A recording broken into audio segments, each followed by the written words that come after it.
Erikson foi um estimado discípulo de Freud. Nasceu no sul da Alemanha em 1902 e faleceu no Canadá em 1994.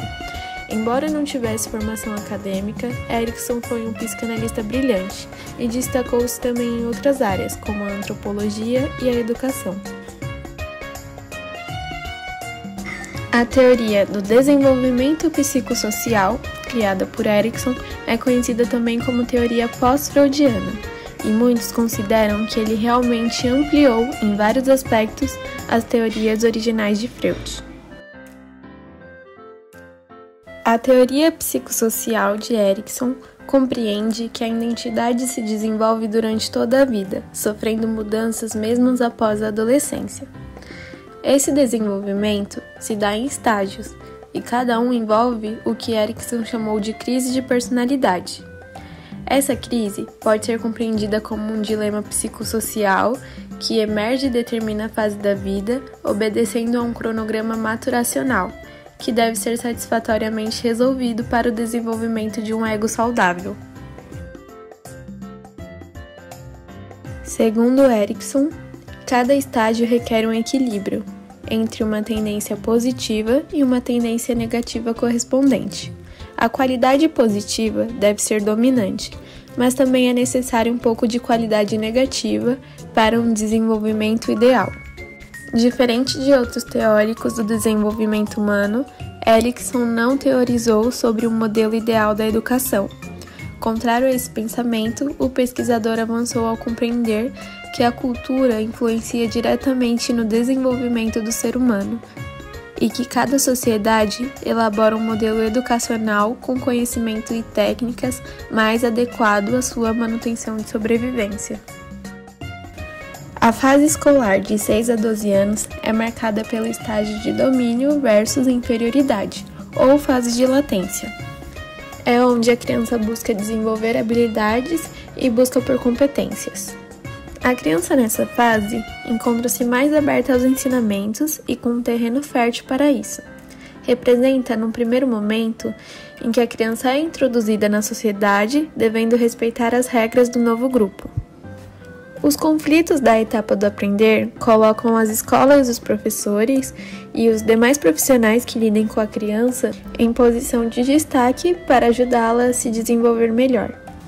O que a criança consegue fazer dá a ela um sentimento de quem ela é, e toda vez que ela tenta alcançar êxito, implica nela estar ameaçada ao fracasso, no qual leva-se a esforçar ainda mais para não ser dominada pelo sentimento de inferioridade que a tanto incomoda.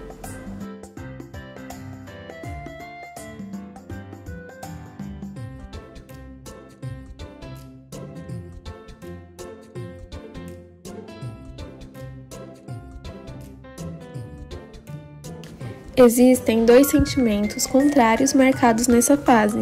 O sentimento de domínio, que é um sentimento positivo, ele está presente sempre que a criança tem novas aprendizagens e sente ação sobre o mundo. E o sentimento de inferioridade, que é um sentimento negativo. Ele acontece sempre que a criança é rejeitada nas suas descobertas ou desencorajada pelas pessoas mais próximas. As principais características observadas na criança nessa faixa etária é a curiosidade, o empenho, a iniciativa, abstrações cada vez mais complexas, pensamento lógico fortalecido, relações interpessoais fortalecidas e marcada pelo desenvolvimento de habilidades e a busca de competência. Ao longo dos primeiros anos desse período, o pensamento lógico é fortalecido, torna-se mais estável e a criança é capaz de abstrações cada vez mais complexas. Ela é menos influenciada pela percepção sensorial e se torna mais marcante a lógica. Nessa fase, as demandas escolares se tornam maiores e exigem mais responsabilidades e é marcante a inserção do universo de leitura e de escrita. Todos esses avanços intelectuais que vão se desenvolvendo tornam-se mais apurados a capacidade de identificar processos internos, como sentimentos e pensamentos. A criança passa a perceber que, da mesma maneira que ela, os outros são capazes de ler suas intenções e sua forma de agir. As amizades também vão ficando mais baseadas em afinidade e compartilhamento de pensamentos e opiniões, substituindo as relações imediatas que se estabelecem ao acaso em outros momentos da infância.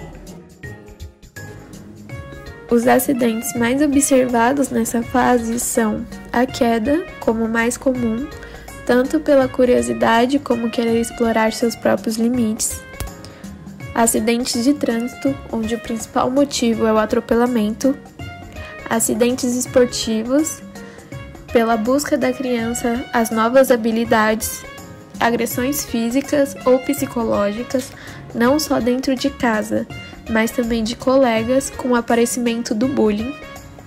Afogamentos, acidentes com animais, queimaduras, intoxicações, são marcadas pela curiosidade e teste de limites. E os engasgos, porém, menos frequentes que os primeiros momentos da infância.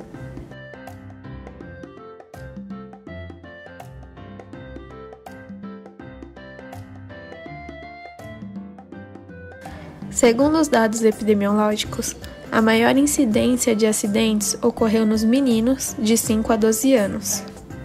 Os que se recuperaram foram 88,5% e os que tiveram uma recuperação parcial, 9,8%, restando 1,7% que vieram a óbito. Dos que tiveram recuperação parcial, 91% ficou internado e 32% desses 91% ficaram 15 dias ou mais.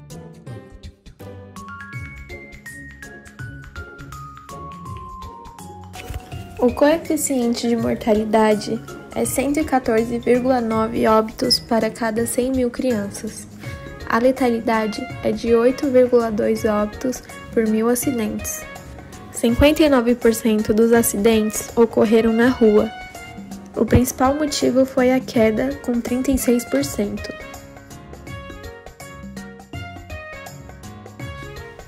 Meios de prevenção. No caso de quedas, nunca deixe que a criança brinque em lajes que não tenha grade de proteção. Ao andar de bicicleta, skate ou patins, a criança deve usar capacete de proteção e não deve circular em ruas por onde transitam veículos.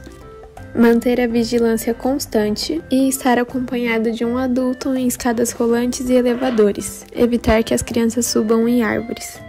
Não deixe a criança brincar com fogueiras e fogo de artifício e não deixe a criança soltar pipa em locais onde há fios elétricos devido ao risco de choque de alta tensão.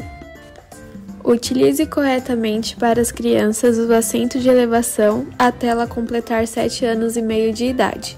A partir dessa idade, as crianças deverão usar o cinto de segurança de 3 pontos no banco de trás. Sentar-se no banco da frente só é permitido pela lei a partir dos 10 anos de idade. Em piscinas, praias, rios ou lagos, sempre acompanhadas e com vigilância máxima. Para piscinas de plástico, sempre esvaziar depois do uso. No caso de agressões, manter observações constantes de um adulto e perguntar sempre à criança sobre sua rotina escolar. Manter medicamentos fora do alcance das crianças para o caso de intoxicação. Eventualmente irão acontecer acidentes em algum momento da vida da criança, porém a prevenção é importante para diminuir a quantidade de ocorrências e a seriedade delas.